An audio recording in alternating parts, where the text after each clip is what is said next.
We're going from 0 to 60 with Moana. So let's get cracking!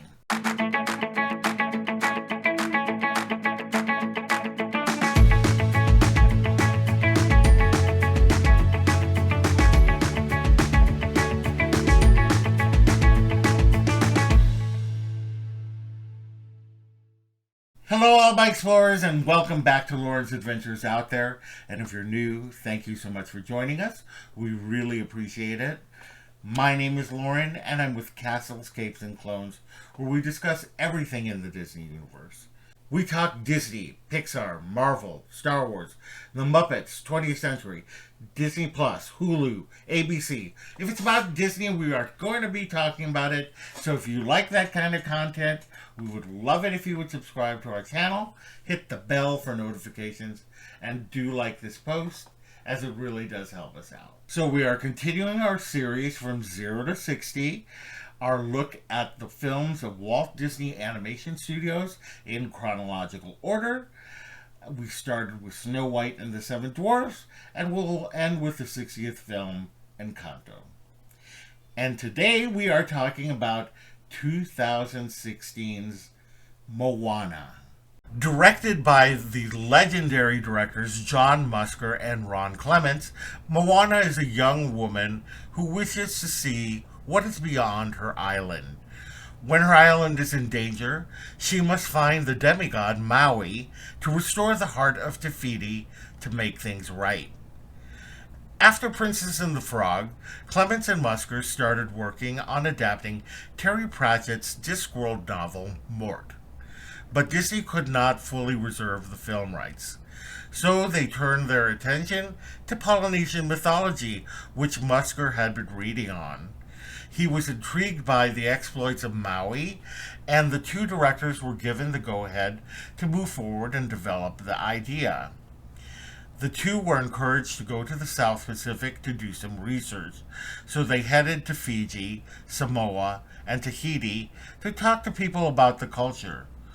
While the initial plan was to do a film about Maui, the research trip inspired the two to switch gears and make the story about the daughter of a chief. One of the things they learned during the trip was that Polynesians abruptly stopped voyaging 3,000 years ago. For centuries before any of the European explorers set sail, the Polynesians navigated the Pacific Ocean. This became the basis of the story for Moana. Musker and Clements formed the Oceanic Story Trust, made up of different Polynesian leaders and cultural experts, to ensure the film was as culturally accurate and sensitive as possible. Famed director Taika Waititi wrote the first draft of the screenplay that had a story about Moana being the only sister in a large family of brothers. But Clements and Musker wanted more of a story, with Moana finding herself, and the screenplay was scrapped. Several more drafts were made, including Moana's father being the one to want to explore, and one where Moana rescues her father. Screenwriter Pamela Ribon came up with the idea of the grandmother serving as Moana's mentor. Hawaiian-born screenwriters Aaron and Jordan Candell were brought on to bring more emotion to the story. And as production got super busy due to the sped-up timelines, veterans Don Hall and Chris Williams were brought in as co-directors to help fix story issues. Initially, the film was going to be done in traditional hand-drawn style, but the film was better served with computer animation to animate the ocean and environment. This being Musker and Clements' first computer animated film, they also felt that using the technology would be better to animate the faces of the people of the South Pacific. Like Zootopia, Moana's production took place in a warehouse in North Hollywood due to the refurbishment being done on the animation building on the Burbank lot. Casting-wise, most of the actors playing principal characters were of Polynesian descent. For Moana, a search was done across the Pacific. The very last audition came from high school freshman Ali Carvalho, who had no professional acting or singing experience to that point. She, in fact, almost did not audition due to the competition. Thankfully, she did because she landed the role. Along with Carvalho, as a native Hawaiian, was Nicole Scherzinger, who played Moana's mother, Sina. Dwayne Johnson, who played Maui, was of Samoan descent, and Rachel House, who plays Tala, Moana's grandmother, Tamora Morrison, who plays Tui, Moana's father, and Jermaine Clement, who played Tamatoa, were all Maori heritage. Lin-Manuel Miranda worked with songwriter Opataya Fawai and composer Mark Mancina on the songs with lyrics in English, Samoan, and the Tokelauan language. Mancina provided the score for the film, and the soundtrack hit number 2 on the Billboard 200. The film was also given a dub in Tahitian, Maori, and Native Hawaiian languages. At the box office, Moana made a worldwide total of $690.8 million. It became the fourth consecutive Walt Disney Animation Studios film to reach both the $500 million and $600 million mark after Frozen, Big Hero 6, and Zootopia.